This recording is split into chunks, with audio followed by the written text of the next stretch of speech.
Look closely at the ruins of Mount Paozu. In every timeline we know, this is a place of beginning, a sanctuary of innocence. But in this reality, the lush greens have withered into a jaundiced, skeletal gray. The air here doesn't carry the scent of pine. It carries the heavy, metallic stench of decay. We remember Son Goku as the savior, the golden warrior who stood against the darkness of Cell to protect the Earth. But victory, it seems, carried a price that no Dragon Ball wish could undo. After the Cell games, the savior returned, but he didn't come back alone. Something followed him out of the brink of death, a parasitic, spiritual famine. It began as a simple craving. A Saiyan's legendary appetite doubled, then tripled. But soon, it transformed into a hollow, gnawing void that no mountain of food could satisfy. Welcome to a dark anime What If. Tonight, we witness the end of all things. This is the Last Supper, Goku's unending hunger. The stove hasn't been lit for months. Chi-Chi is absent. She isn't just gone, she has been consumed. Goku sits in the corner, his frame gaunt, his skin pulled tight over muscle that looks like twisted, blackened cord. His internal monologue is no longer a warrior's meditation. It is the frantic scratching of a starving animal. He remembers the taste of senzu beans.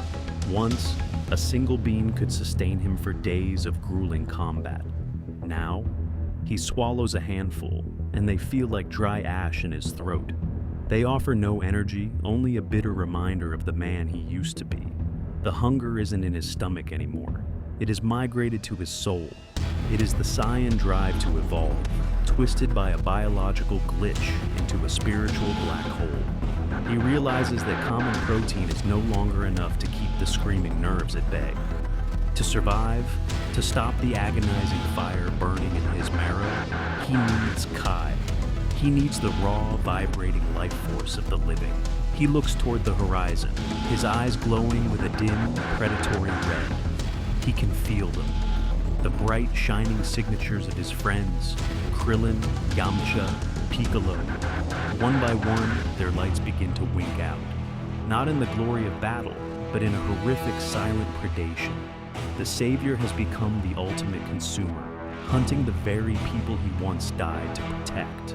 The sky turns a bruised, ink-heavy purple as we find the final stand. The Rocky Mountains are stained with deep blacks and high-contrast shadows, looking more like a graveyard than a battlefield.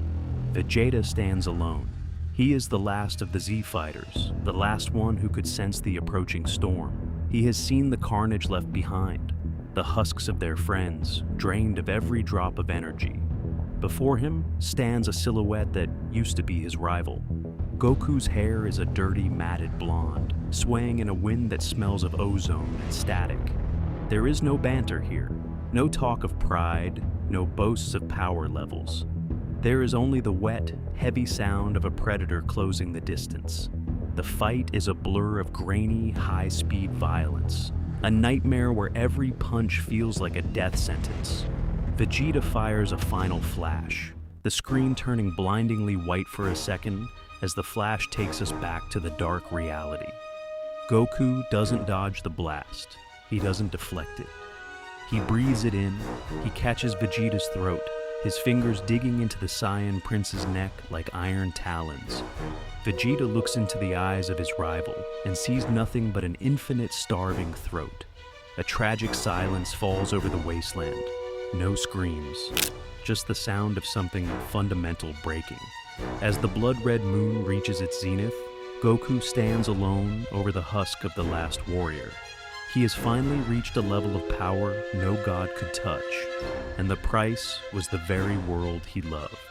But the tragedy doesn't end with a final meal. The hunger is a cruel master. It only grows larger with every soul consumed. Goku, now a hulking, silent beast, his body bloated and distorted by the massive amounts of stolen ki, looks around. He reaches out with his heightened senses, searching for a single spark, a single vibration of life. There is nothing. The birds are silent. The oceans are still. The cities are graveyards of cold stone and static. The realization settles in with the weight of a dying star. He is the last living thing on Earth. The horror of his situation is his new immortality. His stolen power ensures he will never age, never weaken, and never die. But he is still hungry. He will be hungry for 1,000 years, for 10,000, and there is nothing left to eat but his own memories. The Saiyan gift of limitless potential has become a prison of eternal starvation. He opens his mouth to scream, to howl at the empty sky, but only a dry rattling sound emerges. He is the god of a dead world, and his stomach is still empty. The gluttony of a hero has left the universe in darkness. The flame of the Saiyans didn't go out with a bang, but with a swallow. If you found this descent into the dark archives compelling, click and subscribe for more tragedies from the multiversal archives. We dive into the grit and the grain of the stories that were never meant to be told. Leave a comment below. Which hero do you want to see fall to their darkest impulses next? And don't forget to hit the bell, or you might miss the next transmission.